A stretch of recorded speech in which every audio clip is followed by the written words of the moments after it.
त्यात पक्षाचे एबी फॉर्मवर तुमच्या उमेदवारांनी अर्ज दाखल केलेले आहेत. कशा पद्धतीने निवडणुकीला सामोरे जाणार आहे आणि अजेंडा काय असणार आहे?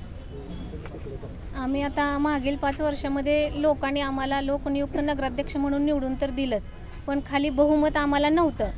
मग बहुमत नसल्यामुळं आम्ही कोणताही विषय घेतला तरी आम्हाला त्या विषयाला विरोध व्हायचा आणि मतदान व्हायचं. मग तो विषय आमचा डावलला जायचा. परत शासनाकडून आम्हाला 15% अधिकार आले नगराध्यक्षांना खास. मग जो काही निधी येईल त्यातले 15% कामं आम्ही किरकोळ कामं असतील म्हणा, काही कामं ते आम्ही 15% निधीमधून बरेचसे कामं मार्गी लावलेले आहेत. नंतर जे काही वरून बापूंच्या माध्यमातून बापू आमदार होते त्यावेळेस त्यांनी भरपूर निधी दिला.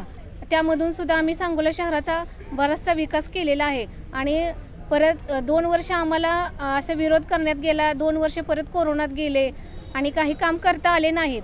पण आता जर जनतेने आमच्यावर विश्वास ठेवून पुन्हा एकदा आम्हाला आमच्या नगरसेवक असतील, नगराध्यक्ष असतील यांना निवडून दिलं तर आम्ही 5 वर्ष त्या संधीचं सोनं करू व नागरिकांच्या ज्या अडीअडचणी असतील ते प्रामाणिकपणे सोडवू, त्यांच्यापर्यंत पोहोचू. हाच आमचा म्हणजे सर्वसामान्य नागरिकांना माझ्याकडून त्यांना ही असेल शब्द असेल.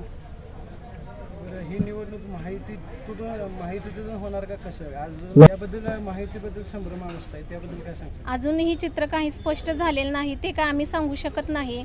पण आमची तरी उमेदवारी आमच्या नगरसेवकांची आणि नगराध्यक्षाची उमेदवारी फिक्स झालेली आहे, असं एवढं मी सांगू शकते.